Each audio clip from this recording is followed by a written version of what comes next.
Hi friends, আমি নিবেদিতা। আমার পেজে আপনাদের সবাইকে স্বাগত। আজ আমি বানিয়ে নিচ্ছি ছানার ডালনা। তাই জন্য নিয়ে নিয়েছি জল ঝরিয়ে রাখা ছানা। টানা 5 মিনিট ধরে ছানাটাকে ভালো করে এইভাবে মাখিয়ে নিতে হবে, একদম স্মুথভাবে মাখিয়ে নিতে হবে। ছানার মধ্যে যেন কোনো দানাদার না থাকে। দেখুন, ছানাটাকে পুরো স্মুথভাবে মেখে নিয়েছি, এর মধ্যে আর দানা নেই। এবারে ধীরে ধীরে গোল গোল করে বলের আকারে করে নিচ্ছে। করে নিয়ে আমি চৌকো শেপ দিচ্ছি।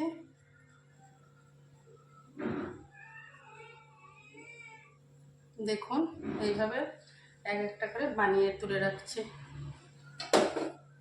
ছানার ডালনা বানানোর জন্য ছানাগুলো চ্যাপটা চ্যাপটা বলের আকারে বানিয়ে নিয়েছি।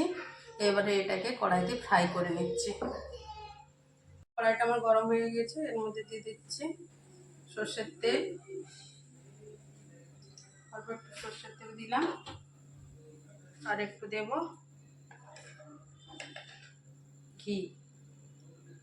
আপনারা চাইলে সম্পূর্ণ ঘি ফ্রাই করতে পারেন এই ছানার ডালনাগুলো,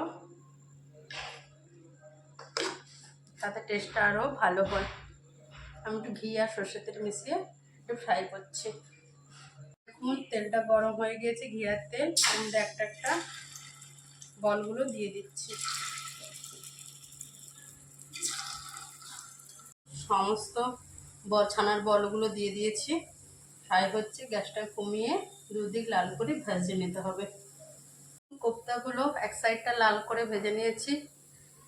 ছানার বলগুলো দেখুন, ছানার বলগুলো এক সাইড করে লাল লাল করে ভেজে নিয়েছি। ফ্রাই হতে হতে মশলাটা রেডি করে নিয়েছি। এর মধ্যে দিয়েছি 1 ইঞ্চ আদা, জিরে বাটা, ধনে বাটা, গোটা শুকনো লঙ্কা বেটে নিয়েছি, আর অল্প একটু হলুদ দিয়ে মিশিয়ে নিয়েছি। আর বলগুলো লাল লাল করে ভেজে তুলে নিচ্ছে। এবারে কড়াইয়ের মধ্যে দিয়ে দিচ্ছি অল্প একটু তেল। নিয়ে নিয়েছি হালকা একটু নুন হলুদ দিয়ে সেদ্ধ করে নেওয়া আলু। এটাকে লাল লাল করে ফ্রাই করে নেব। ফ্রাই করে নিচ্ছি। আলুগুলো লাল লাল করে ফ্রাই হয়ে গেছে, এবারে তুলে নেব। এক এক করে তুলে নিচ্ছে। এটা খুব পুরানো দিনের রান্না, তাই জন্য এর মধ্যে কোনো রকম ফোড়ন লাগে না। তাই দিচ্ছি তেজপাতা আর একটা গোটা শুকনো লঙ্কা। বেটে রাখা মশলাটা আদা, জিরে, গোটা ধনে, গোটা শুকনো লঙ্কা, লঙ্কা গুঁড়ো, হলুদ গুঁড়ো দিয়ে দিলাম এর মধ্যে। জানেন তো, মশলাটা যত ভালো কষানো হবে তত টেস্টটা বাড়বে। মশলাটাকে ভালো করে গ্যাসের ফ্লেম কমিয়ে কষিয়ে নিচ্ছি। এবার এর মধ্যে দিয়ে দেবো অল্প একটু চিনি স্বাদের জন্য, আর দিয়ে দেবো টেস্ট অনুপাতে লবণ। দিয়ে ভালো করে কষিয়ে নেব। মশলাটা সুন্দরভাবে কষানো হয়ে গিয়েছে, সাইডে তেল ছেড়ে দিয়েছে। এবার এর মধ্যে দিয়ে দেবো ভেজে রাখা আলুর টুকরোগুলো। দিয়ে আলুর মধ্যে যাতে মশলার ফ্লেভারটা চলে যায়, আলুটা দিয়ে সময়ের জন্য 1-2 মিনিটের জন্য ঢাকনা দিয়ে দিচ্ছি। 1-2 মিনিট হয়ে গিয়েছে, এবার ঢাকনা খুলে নিয়েছি। এর মধ্যে আলুটার মধ্যে মশলাটা সুন্দরভাবে চলে গিয়েছে। এবার এর মধ্যে দিয়ে দেবো, আলুটা অল্প একটু এখন সে শক্ত আছে, তাই এর মধ্যে দিয়ে দিচ্ছি অল্প একটু গরম জল।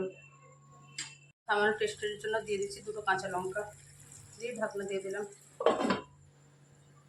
দেখুন, এবার ঢাকনাটা খুলে নিচ্ছি।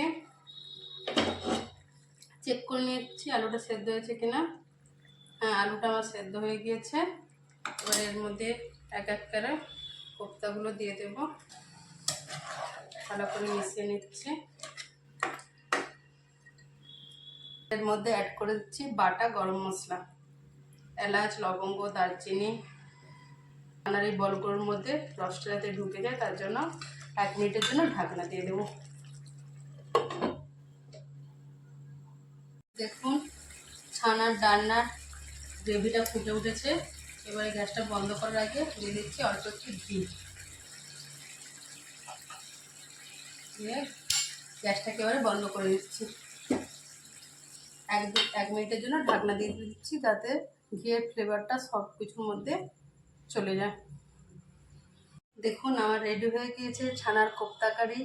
বহু পুরানো দিনের নিরামিষ রান্না এভাবে বাড়িতে বানান, খেয়ে দেখুন। ভালো লাগলে অবশ্যই লাইক আর কমেন্ট করবেন আর পেজটাকে ফলো করে দেবেন। টাটা।